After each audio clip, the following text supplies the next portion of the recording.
This is Sarah Jones with Human Services 508 Interpersonal Communications. Jon Stewart defines communication as the continuous, complex, collaborative process of verbal and nonverbal meaning making. The key to this definition is collaborative. No one person can be responsible for the outcomes of a communication event. It takes two people to speak as well as to listen for effective communication.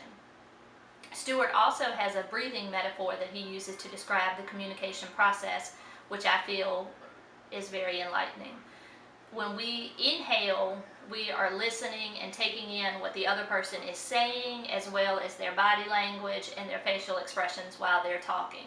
When we exhale, we're giving out the same thing. We're speaking, but we're also giving out our facial expressions, our body language. All of that is a part of communication. It's important to realize that we cannot survive without breathing in air, and the same is true for communication. You will not have effective communication if you do not focus on the listening aspect as well as the talking and exhaling aspect. There are 3 levels of listening. Level 1 listening is empathetic listening, where you're giving the speaker effective feedback with your verbal communication as well as your body language and facial expressions. Level 2 listening is kind of like fake listening, where you're giving the impression, you're nodding your head, but your mind may be somewhere else. And level 3 listening, you're not really concerned if the person thinks you're listening or not. You're more preoccupied with something else that's going on. The DISC personality profile lists myself as a behavioral blend of a DIC, which means that I am determined, inspiring, and contemplating.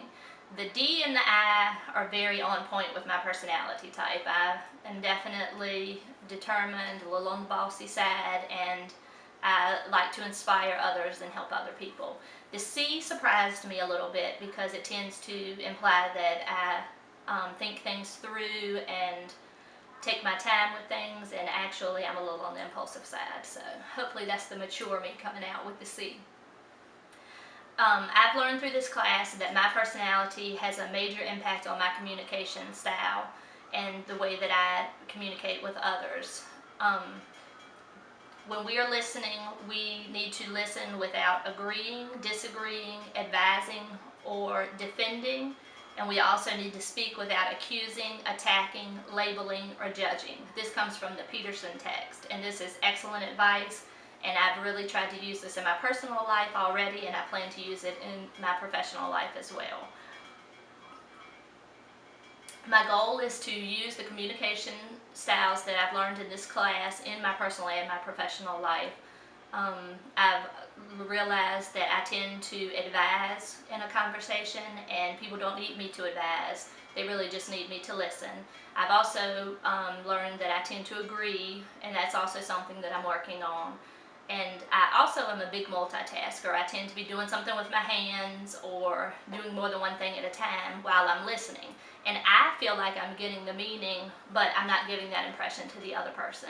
So to be a more respectful listener, I need to pay more attention to the conversation. And I also will have less chance of missing important information if I give my full attention to a conversation as opposed to multitasking.